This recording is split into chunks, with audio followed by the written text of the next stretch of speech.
Hey guys, how's it going? It's your boy MKS here, back here with part three of, I suppose, potential reasons to love God. Um, as I mentioned in parts one and two, I made a negative version or reasons to not love God, which some might say is disrespectful, anthric, or blasphemous.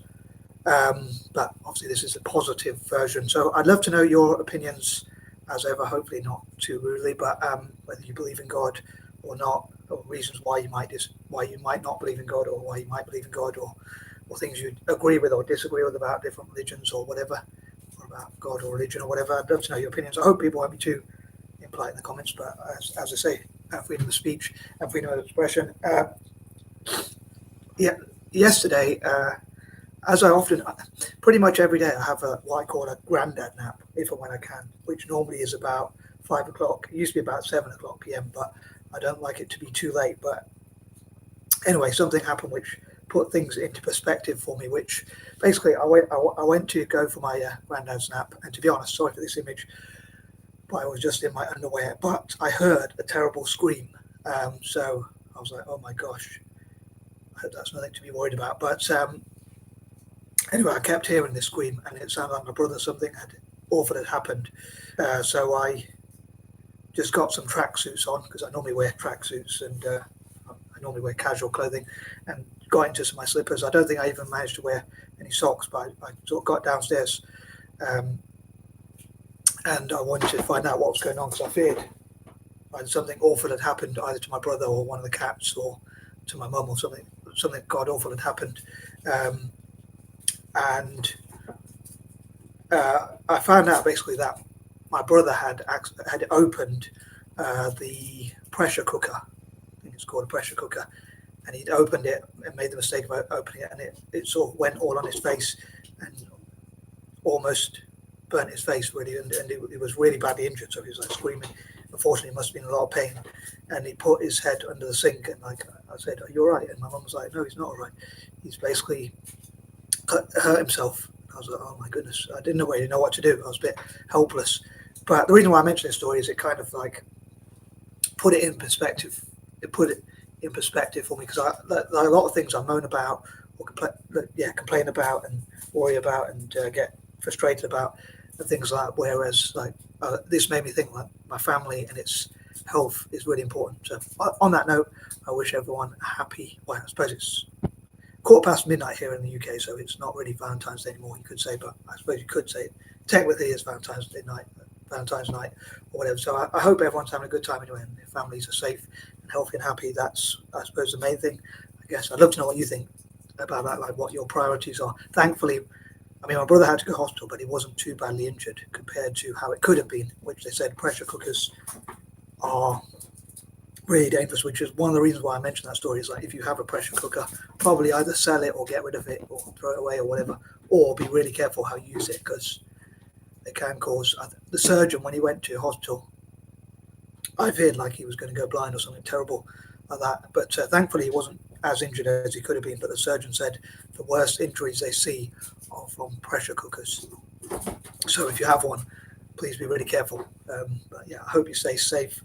And I think learning about things where I can't stand hearing about people or animals getting injured, but finding out about those sorts of things can probably help you to prevent those sorts of things, like finding out mistakes people make and stuff like that. But yeah, so if you, I just want to say, if you do have a pressure cooker, be really careful how you use it, and if you open it, just be really careful.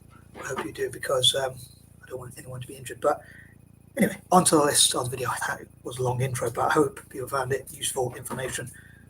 Um, Here goes. So these are points number 21 to 30 for anyone who might be new to watching this mad guy here, like myself. So 21, anything good that has ever happened to me or to you or whoever, I think that's a good reason to love God, like thinking about good things that have happened in your life. Moments where you got to celebrate or like spend time with your family. And to recap some of my ideas, as I say, 21 again, like think about company, companionship, and things like that God's given to us. Sometimes good weather now and again, but be able to see light and be able to see things and be able to walk and see and talk and listen and things like that. I think those are really good things.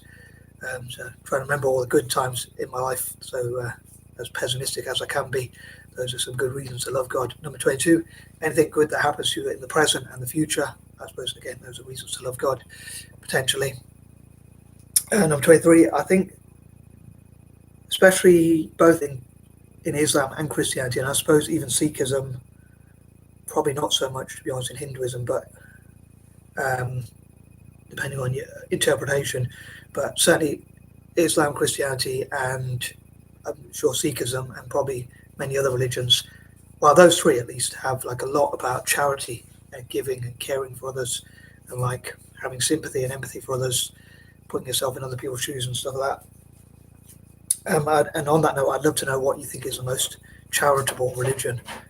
But yeah, that sort of thing I think is a good reason to love God. Like I think some of those lessons about not being selfish and caring for others, I think are really good lessons.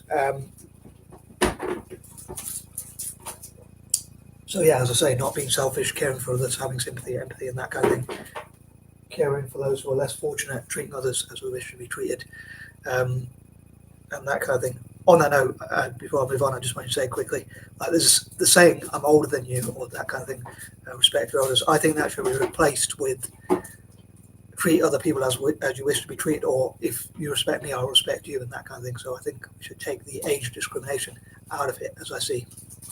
I know I have very controversial and unique ways of thinking. But anyway, moving on. Number 24. Each day is a new opportunity, like to start again, and I suppose people might say they're thankful to God and they love God for giving them a new day each day, new opportunities. I'll say new opportunities that can arise, seeing the sun each day, hopefully, and a chance to start again, as I say, each day. I think that's important to remember as well. But again, that could be a potential reason for loving, answering, or thanking God, or vice versa. 25. Again, I'm struggling with ideas, so I'd love to know your views. Anything you can add to the things I've covered. Number 26. Justice, and like, so people who do wicked things getting punished, I suppose, kind of. I suppose it, like if people in the world are like poor and oppressed and treated bad by people who are wealthier than them or in a position of power for whatever reason, generally because they're wealthier or older or bigger or stronger or whatever, knowing God can bring you to account no matter who you are. I think that's a good way to think about justice, and like those who have wronged you, thinking that God will punish them on your behalf, perhaps. I suppose I'm thinking of a biblical teaching which says, like, don't persecute your enemies, but rather feed them, and God will punish them more. So it helps you to stay calm and not think about punishment and things like that. Number 27, something I'd rather focus on actually is like rewards. I do wish God would reward good behavior more, but I think again in the Bible there's something about rewarding those, never withholding a reward. So if someone's good to you, always trying to reward them. Pay back the favor, and I try and do that in my life as much as I can. Like, obviously, it's not always possible, or certainly it's not always easy to reward people. But I think like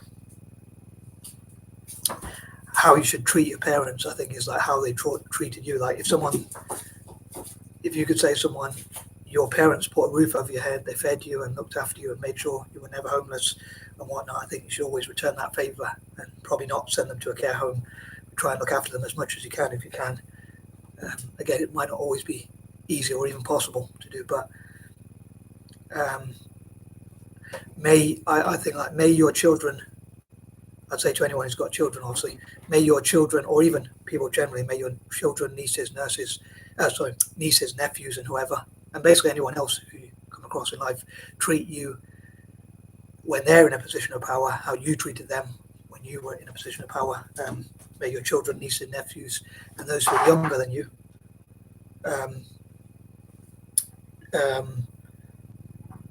treat you when you're old and vulnerable, just as you treated them when they were young and vulnerable, when you were stronger than them. So either way, I think like people, if they're offended by that and think that I'm too vengeful, then I think that if the cap fits, you could wear it, I suppose. But you should wear it. But some people might say, well, I hope they do, because they'll have to reward me for each time I like gave them food, drink, shelter, whatever.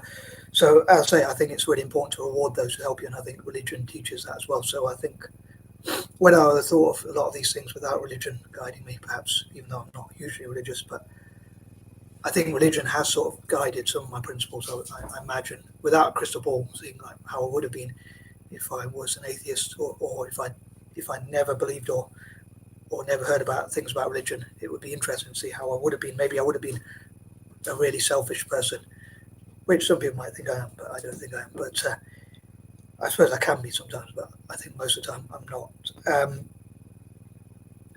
Anyway, moving on, number 28. I suppose when people are going through bad times, having faith in God could perhaps give you some hope.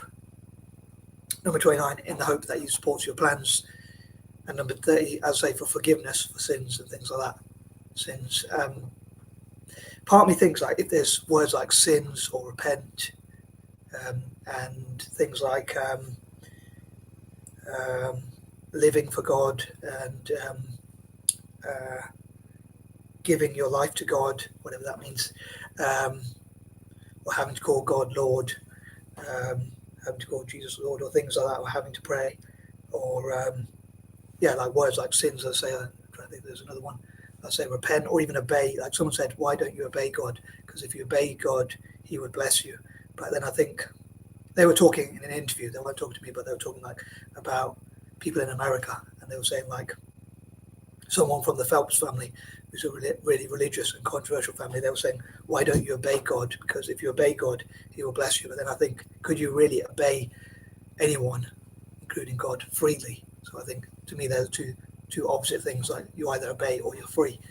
But anyway, those are my opinions. And again, I'd love to read your comments about my mad wafflings. And I hope, as I say, you stay safe and comfortable and healthy and happy and joyous and that kind of thing with yourself and your family, and look after your family and each other.